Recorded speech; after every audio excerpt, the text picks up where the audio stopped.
waffe Yesu Kristo yeebazibwe. Mbalamusizaako mwenna baganda bange bannyinaze n'emikwano gyange mwenna gye muli buli omu gy'ali kuba nze ensi we naazimenya awo biba bigenze kulema ezimu saana kuzaatula mannya nze naye simanyi nti ezimu ne mu nsi gye ziri.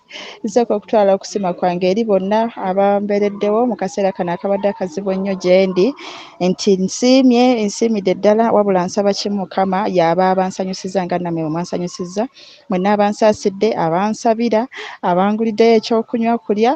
Mukama nsaba bansanyusize mwenna buli omu gy'ali. Nsaba essaala eyawamu nti Mukama nange nsaba bansanyusize nga nange mwansanyusizza.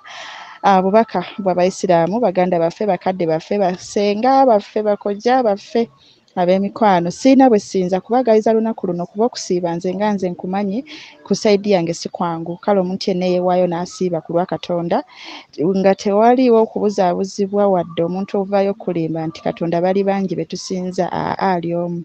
Ye Katonda gwe tusinza ali omu. Ensinza ze zaawukana kuli omu ku kkubo gy'oba oyitidde gy'okyali, naye nga Katonda gwe tusinza ali omu. Awo nno wenviiriddeyo okwebaza Abayisiraamu mwenna mu ggwanga, mu nsi yonna kutandikira mu Uganda mwendi okubuna ensi yonna gye muli. Bambi tusinza baagaliza lunaku luno kubanga nammwe Katonda musinza oyo ate era nze nange gwe nsinza.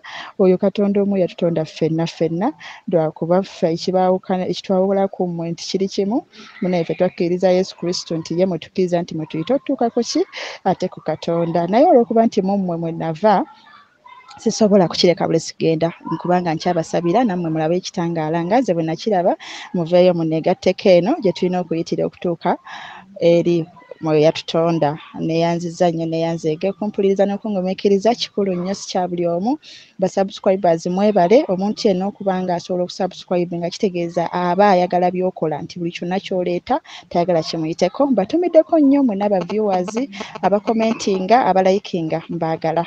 Lunaku lwa Idi, obubaka bw'Abayisiraamu baganda baffe, bakadde bange mwenna mbaagaliza olunaku muyogeyoge, mwebale kusiiba, mwebale kwagala Katonda. Nsabye empisa ze mwolesa mu mwezi guno bwe ziba nga zisigala bambi kubanga bane guno omwezi guba mukakkamu, guba mwetowaze eri kumpi buli muntu, era gwe abadde agamba nti Omusiraamu oyagala kumwewolako ssente nga yazikuuma edda n'edda gw'omugeranga mu kisiibo bw'ogendayo aba ateekeddwa, era olaba akummye omanya aba talina bubeezi.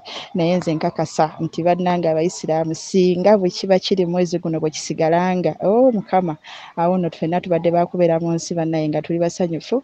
Kale kubanga omwezi guno bambi engeri gye guba gwa kwenenyezaamu bibi, kwetukuza mazambi gonna, kyandibadde kyamakulu omuntu n'otaddiramu ddala wadde okwonoona. So bwentyo bwe nsabye Mukama ateekewo ekisa okubeerawo kwe kubeerewo, tweyisenga bwe tuti ebbanga lyonna wadde kisiibo oba si kisiibo, tutambulirenga mu butukuvu ne mu butuukirivu. Ekyo Mukama kyasanyukira. Neebazizza nnyo era ntumiddeko Ssaabasajja Kabaka wa Buganda. Yasindise obubaka bannange bwannyumidde, bwansanyusiza, bwabadde bulungi. Ssaabasajja gusingidde ddala, tweyanza nnyo obubaka obwo wasindise, nabuwulidde bannange bwabadde bulungi. Mukama akuwonye, akusuuse era obeere bulungi. Nkusabira obulokozi. Abasiraamu muyogeyoge. Mukama mulungi ekiseera kyonna, ayagala abantu ffenna tulokoke. Munyenye yaka yakuzukusa ye yake, Yesu ly'ekkubo n'amazima n'obulamu. Mumwe mwe nava tubaagalizza amasavu ebitafutafu biba bingi kwolwo olunaku, era oba weesanze mu bantu nga bakuyise bangi obulwa gy'olaga ne gy'oleka, naye n'ogamba yonna lwakirika ngende ne tifini mpaakinge bupaakinzi nange nkomewo ate nga bane n'abasigadde ewaka n'abeebirirwano abatafunye mukisa gubayita nga nze. Naye yonna gye buli mwebale bakadaama bannange mwenna, emirimu mu Buwarabu bannange mu kisiibo gisukka, naye ng'ekirungi ekibaamu ate babatiipinga nnyo, ekyo kye mmanyi. Era bw'oba mu kisiibo mu Buwarabu ne batakutiipinga, gw'omanya naawe ekizibu ky'olina kinene kitaka kuyimirira kusabira. Naye mmanyi kati mwayodde butiipu buyitingana mu kisiibo, ate ku Idi leero kigenda kuyitirira. Naye byonna ekitiibwa tukiddiza Mukama. Mwebale bambi, omulimu gya waka tegikoleka, ate naddala egyeyo ngimanyidde ddala kye njogerako, nkitegeera bulungi, tebanyumiza kinyumize. Mwebale nkulikire ddala, omwezi guno guba gwa ssufu nnyo nga gw'amaanyi gye muli, naye muwangudde, ebintu bigenda kudda ku nnomo, mudde mubeera basanyufu. Kale mbaagaliza olunaku olulungi, Mukama abankuumire.